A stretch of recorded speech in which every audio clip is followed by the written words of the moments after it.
అందరూ లేచారా? లెగిస్తే వచ్చేసేయండి తొందరగా. కట్టు పొంగల్ చేస్తున్నా. మీకేమో ఇలా నీళ్ళకి కావాలి. ఏంటో ప్రతిదీ ఉప్మా అంత కావాలి నీళ్ళగా, ఇది అంతే. అన్నవరంలో చేస్తారు చూసారండి, అలా కావాలండి మా పిల్లలకి. అన్నవరంలో జారుగా చేస్తారు. 1కి 8 నీళ్లు పోస్తాను అనమాట నేను. ఏంటనుకున్నారు ఇంతకీ? ఇది కట్టు పొంగలు ఇలా అన్నం తురిమేసి ముందే వేసేస్తాను అనమాట. ఇంత జారుగా చేసే కానీ తినరండి. ఇలా నెయ్యిలో పచ్చిమిరకాయలు, కరివేపాకు, మిరియాల పొడి, జీలకర్ర, ఇందులో ఇష్టమైన వాళ్ళు జీడిపప్పు కూడా వేసుకుని ఇందులో వేసేసి మూత పెట్టేయాలి.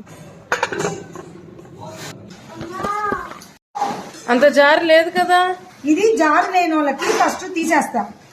జారు వద్దు అనుకున్న వాళ్ళకి ఫస్ట్ తీసి ఆ తర్వాత ఈ వేడి నీళ్ళు కలిపి బాగా తీస్తే జారుగా ఇది చూపిస్తాను. ఫస్ట్ ఇది పెట్టేయండి. ఇది డాడీకి ఇచ్చేసేయి. డాడీకి ఇది ఇందులో కొంచెం పెరుగు,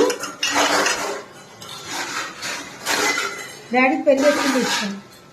పెరుగు కొంచెం అల్లం చట్నీ వేస్తా. మిగతా వాళ్ళకి నేను ఈ వేడి వాటర్ కలిపి ఎలా జారు చేయాలో చూపిస్తా. తీసుకుని కొంచెం వేడి నీళ్ళు ఇలా కలుపుకుని చూసారా, ఇలా బాగా ఎనుకుంటే జారు అయిపోద్ది. చూసారా?